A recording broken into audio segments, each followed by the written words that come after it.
So today we're going to talk about estate planning, kind of in general, really basic kind of overview. But obviously, a big part of the reason why we're having this conversation right now is because of the pandemic that has been going on, that has not only impacted not just the United States, but also obviously the rest of the world. And I can't tell you, and I'm sure that Walt will probably agree with this. There have been so many calls, so many people reaching out during this time frame, because the reality is that oftentimes when a crisis hits or there's some type of life-altering, changing event that happens, oftentimes that's when people will think about estate planning. And so to be having this conversation right now, it is important for us to be doing so.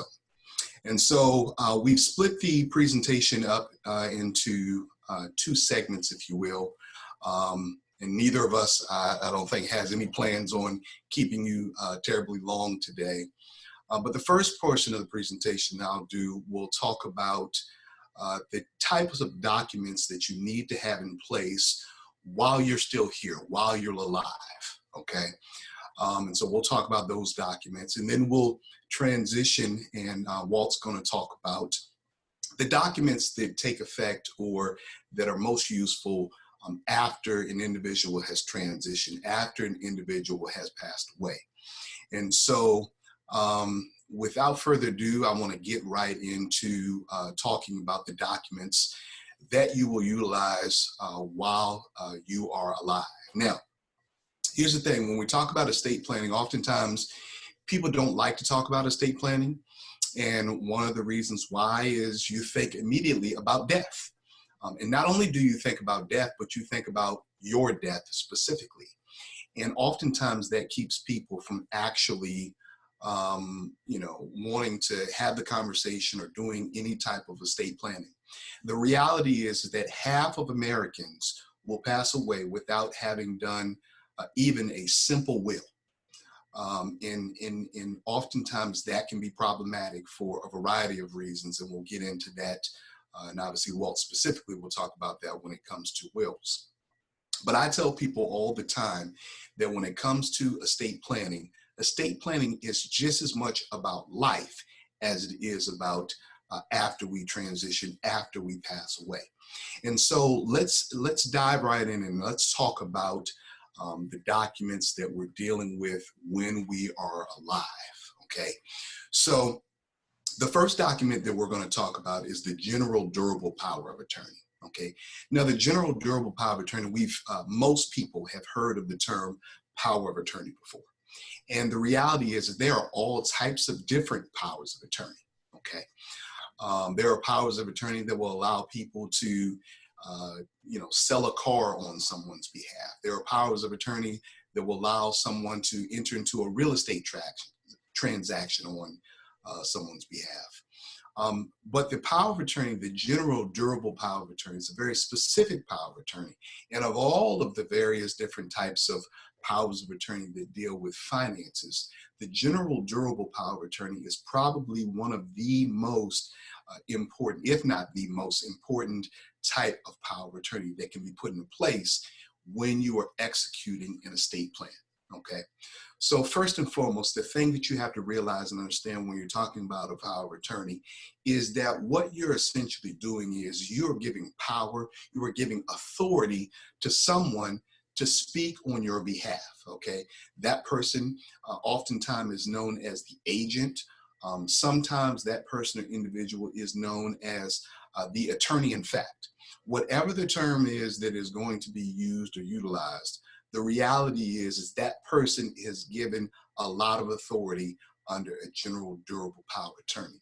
Essentially, that person, that individual is acting as if they were you. They are they are in a position where they're going to make decisions on your behalf from a financial, from a business standpoint, okay?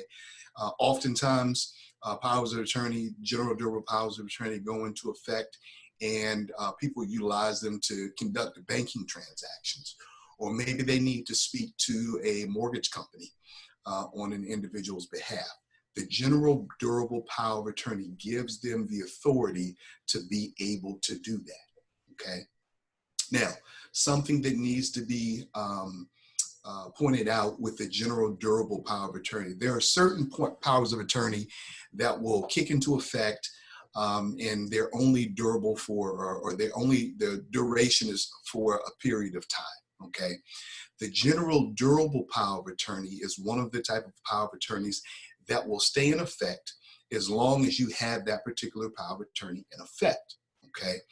It will remain in effect even after you become incapacitated or you're not in a position to be able to handle your affairs and do whatever it is that you need to do from a financial standpoint for yourself. So you need to realize and understand that the document is still going to be in effect if something were to happen to you. Okay, now, another thing to note about it is that the document can go into effect immediately or it can go into effect upon incapacity. Now, let me break that down just a little bit. When we draft general durable powers of attorney, when folks come in and sit down and they make the decision as to who's going to serve as the agent or attorney in fact under the general durable power of attorney, it is important to make the decision about whether it's going to go into effect immediately or after some type of event that renders a person incapacitated. So if the effect is going into place immediately, what that simply means is once the document is drafted and it's been signed off on, at that point in time and at that juncture, that power of attorney, the agent under the power of attorney would have authority to be able to conduct transactions on behalf of whoever the principal is or whoever the individual is that the power of attorney is for, okay? Now, in certain situations, some people say, well, I want to have my power of attorney go into effect only if I become incapacitated or only if I can't speak for myself. That's when I want someone to be in a position to be able to speak on my behalf. Okay, and so oftentimes the question gets asked, well, you know, should I do it immediately or should I do it if I become incapacitated? Now, I always tell people, regardless of whoever it is that you select as your agent, you want to make sure that it's somebody that you trust. Somebody that if you were in a position and you needed assistance, you needed help, you want to make sure that that individual is going to be responsible and is going to be the person that is going to be in a position to be able to handle your affairs in the event something were to happen.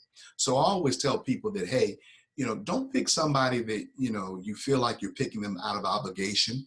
I'll give you a perfect example in situations where, you know, maybe you have a couple of children. You feel like, well, both of my children need to be serving as my power of attorney if something were to happen.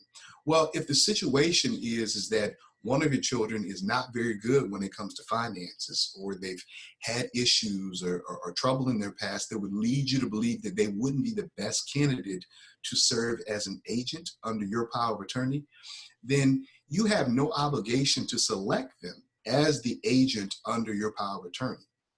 You want to make sure whoever you select, that person, that individual is someone that you trust and is going to do right by your financial, your business situation in the event that they needed to act on your behalf, okay? So that's important. Don't pick someone just out of obligation. In regards to the document itself, it is revocable, meaning that it can be changed at any point in time. You may decide, you know, that you want to have someone who's really close to you right now serve in the capacity as agent. You may say, hey, you know, I want my spouse to be my agent, and then you can name backups. It may be a situation where you decide at some point down the line that you want to maybe include, you know, another relative or somebody else into your power of attorney situation.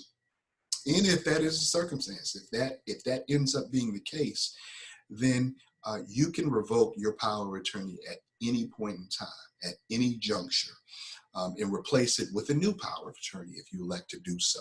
Okay. Now, one thing I'll say before we go to the next slide is, it is important to note that your power of attorney, the general durable power of attorney, expires upon your transition or upon your death. Okay, so the authority that is granted under a power of attorney no longer is effective. Okay, you cannot use a power of attorney to conduct transactions on a person's behalf if it is a situation where an individual has transitioned and has died. Okay, and Walt's going to get into, well, what happens after a person passes away, but the power of attorney ceases to have any give anyone any type of authority in the event that a person passes away. Okay. And